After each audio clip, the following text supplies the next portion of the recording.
That down. Let's move on to this, shall we? A lot of box office news this week. We're going to get into it a little bit later, but Inside Out 2 has become the highest grossing animated film of all time, finally passing 2019's The Lion King. We've had Despicable Me very quietly, has passed the $900 million mark. I know, I've been keeping my eye on that. It Ends With Us is approaching $300 million. Mm-hmm. And Alien Romulus has now passed $283 million and is closing in on 300, officially making it the second highest grossing Alien film in history. This comes from some screenwriters who write the following. Per Variety. As of Sunday morning, Alien Romulus is projected to close out its third weekend in theaters with a worldwide gross of $283.5 million, including grosses from the 4-day Labor Day holiday weekend in the domestic marketplace.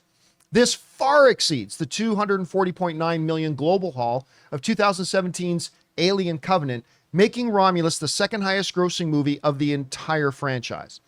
As with its opening weekend record, it is now only behind Prometheus, which earned an overall worldwide total of $403.3 million. Now, got to remind everybody again that for Alien Romulus, they only spent $80 million making this movie. I was stunned. Now, don't get me wrong. I knew Alien Romulus wasn't a $200 million movie, but I found out how much it cost to make after I saw it. And I'm like, no way, really? Because you can see every single dollar on the screen. They did a great job. And I personally really enjoyed Alien Romulus. I thought it was a lot of fun. I think it's the best Alien film since Aliens. Mm-hmm. I mean, it's easily better than Alien 3, Alien Cubed, Alien Resurrection, Alien versus Predator, whatever. But I thought it was a lot of fun. It was really great. And for it to make, on an $80 million budget, $283 million, I think it's great. Now, I can already hear the detractors crying. You can't call it the second highest grossing film. You got to take inflation into consideration. I always love how smart people think they sound when they bring up inflation. Inflation is irrelevant. And here's why it's irrelevant. I've mentioned it before. I will mention it again. To bring up inflation means you have a logic fallacy in your argument. Because if you just want to bring up inflation, you are making the erroneous assumption that if that movie, whatever movie we're talking about from the 70s or 80s or early 90s, you're making an assumption that if that movie were to come out today, it would sell the exact same amount of tickets that it sold when it came out in the 70s, 80s, or 90s. And the reality is it would not. When those movies came out in the 70s, 80s, or early 90s, they didn't have to face $15 to $20 movie tickets. Do you think the same amount of people would have bought tickets at $20 instead of when they were $5? No, they wouldn't. Those movies didn't have to contend with kids and college students and young adults, hell, even guys my age, spending a ton of their expendable money on PlayStation, Xbox, video games, all that kind of stuff. Back when those movies came out, people weren't spending more time in front of their television because instead of having 14 channels, they've got all the streaming, they got all that kind of stuff, and they're spending a lot of money on their streaming. Back then, the theater business wasn't still recovering from a pandemic. And by the way, recent polls showed that almost 20% of people who were quote unquote regular moviegoers pre-pandemic have still not started going back to the movie theaters again.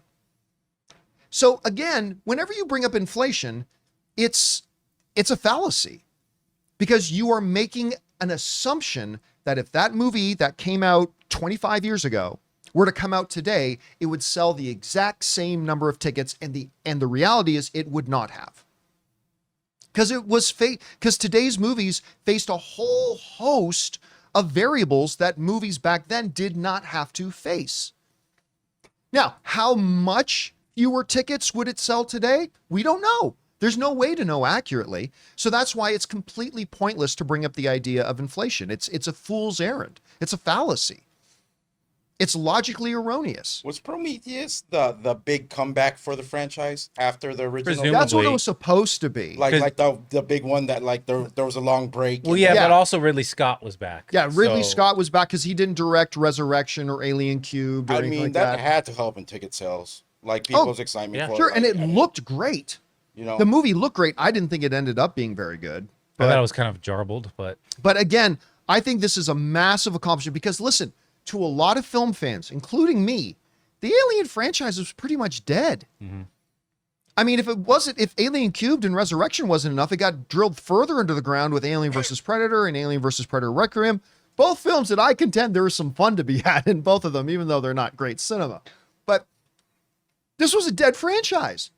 And for this little movie on an $80 million budget with no stars, no marquee list name stars, to come out and close in on $300 million, I think it's remarkable what it accomplished. You know when you discover a new binge-worthy show or a song that you bump on repeat and you have to share it with your friends so they can experience just how awesome it is? That's kind of what it feels like when you discover that Mint Mobile offers premium wireless for $15 a month when you purchase a 3-month plan. It's such an awesome deal, there is no way you can keep it to yourself. My last mobile service provider was quite good, but ever since I switched to Mint Mobile, I've enjoyed even better coverage, better phone clarity, and I'm paying less than a third of what I paid to my old provider. Say goodbye to your overpriced wireless plans, jaw-dropping monthly bills, and unexpected overages. All plans come with high-speed data and unlimited talk and text delivered on the nation's largest 5G network. Use your own phone with any Mint Mobile plan and bring your phone number along with all of your existing contacts. To get this new customer offer and your new 3-month unlimited wireless plan for just $15 a month, go to mintmobile.com/Campea. That's mintmobile.com/Campea. Cut your wireless bills to $15 a month at mintmobile.com/Campea. $45 upfront payment required, equivalent to $15 a month. New customers on first 3-month plan only. Speed slower above 40 gigabytes on unlimited plan. Additional taxes, fees, and restrictions may apply. See Mint Mobile for details. Anyway, guys, question is for you.